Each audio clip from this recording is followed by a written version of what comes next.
Play action again. More good ball handling from Jones. Room to run. There goes Daniel Jones. Will dump it off for Barkley, who gets away from Morrow. Tries to make it a highlight. Gets a block from Jones. First down. Saquon.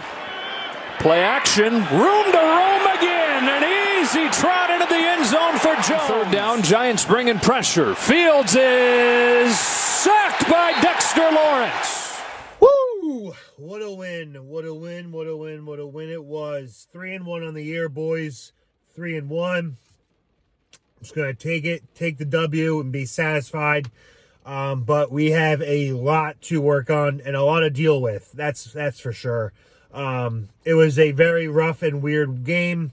Love the throwbacks coming out. They're in the old Giants helmet. Love the red painted end zone.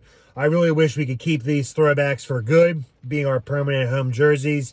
But what a game it was. Shaky. Offense did not really instill that much confidence and faith moving forward, especially with the amount of injuries they had suffered so far in the weeks leading up to this game, and now leaving this game, the game over, and we have a lot of question marks on a lot of key positions on offense.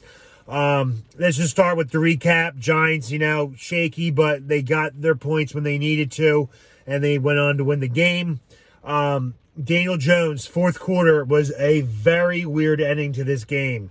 Late in the third, Daniel Jones got his ankle rolled up on. He had to leave the game. What I thought was going to be maybe a couple plays to get him loose, get him taped on the sidelines, get him checked out, and he would go back on the field and finish the game out. But that was not the case there. Tyrod Taylor, in comes Tyrod Taylor, and I'm like, oh, Madone, what is going on? I do not feel confident with Tyrod Taylor. He hasn't played in a while. He's shaky. He has a lot of rust on him. First play, whatever, he throws a pick. To Darius Slayton, I don't even know why you're even going to throw to that bum. The dude just dropped an easy pass not too long ago.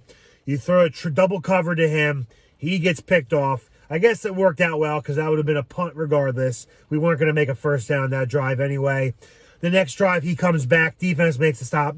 Tyrod Taylor comes back. He makes a couple nice runs for first down with his legs, and then he just puts the team on his back, and he just goes gun-ho on it and just get absolutely killed. Helmet-to-helmet hit. He looked like he was dead. The ball was loose, came on the field, fumble. It went out of bounds. It was recovered by the Bears, but the guy was out of bounds when he recovered it, so therefore it stayed the Giants' ball.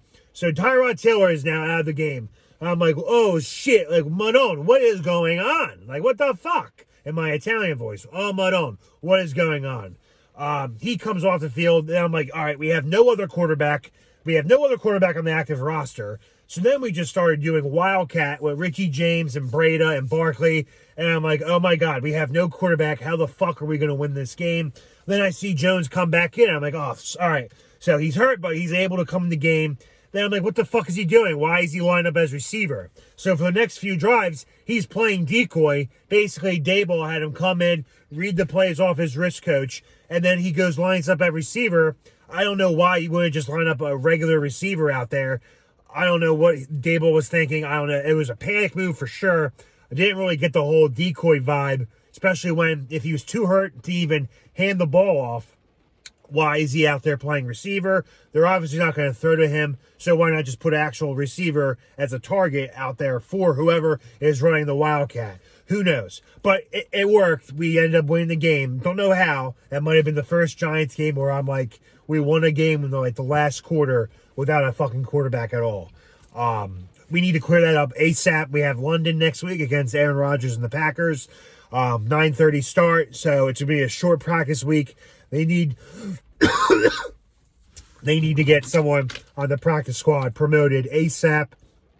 Looks like it's Davis Webb. I haven't heard the news on Tyrod Taylor yet. I'm assuming it's a likely concussion, and especially since whatever went down with Tua Tagovailoa, it's going to be even further investigated. He probably won't play next week. Hopefully Daniel Jones' ankle is healed up by then, but even so, he won't be 100%. So the Giants, without a doubt, for certain, they need to promote someone on the practice squad. That'll likely be Davis Webb, whoever is out there. But they're in trouble. I was just amazed how they were able to manage the victory.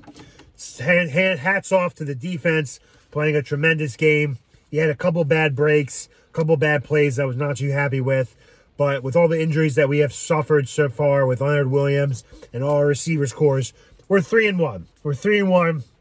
I'm not going to get too down the team just yet, but I'm just really wondering, and I can't wait for the report to come out in the press conference of Daboll answering why he still had Jones out there. If he was too hurt to play quarterback, why was he still out there as a receiver? That is the biggest question mark for me. I don't get it. If he was hurt enough, he could still hand the ball off to the running back or even throw short passes. I mean, come on. How bad could it be?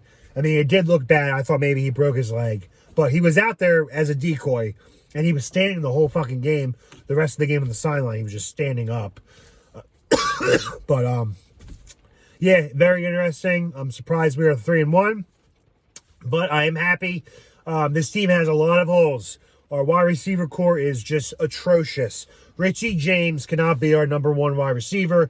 David Sills is trash. Slayton still sucks. Galladay sucks. Whoever's the quarterback next year, we need a whole entire new wide receiver unit. These guys are not the guys you can depend and count on each day in, each day out on a weekly basis because they are just not reliable at all. They're not reliable. They don't scare any team's defense. They know what's coming. Just pound the rock. Saquon Barkley is the best player on this fucking offense. Continue to give him the ball. Shout out to Saquon Barkley. He looked like a fucking beast. He looks like the old Saquon of Rookie of the Year type. So that win is because of his legs. He had a great game. He is back. Shout out to anyone who got him in fantasy. Your team must be doing good right now if you're able to hold on to him. But yeah, just a very weird win. But we won, and that's all that matters. I'm very interested, like I said, how Daboll's going to answer his press conference and why his reasoning, why they still trotted Daniel Jones out there, even though he was too hurt to play quarterback, but yet he was able to stand on the field and fake jog and fake run as a wide receiver decoy. But other than that, I will update you more as the news breaks. Also, Evan Neal looked like he left the game with a neck injury. Prayers go out to him. Let's hope that's not too serious because our offense looked like shit. Our O-line looked like complete fucking shit as soon as he left the game. So hopefully he's back healthy for next week in London against Aaron Rodgers and the Pack. But other than that, guys, enjoy the rest of your week. Enjoy the W. We won 4 games all of last year, and we have 3 right now, and it's fucking the first week of October. So let's pat ourselves on the back, and let's fucking go G-Men. I'll talk to you guys soon.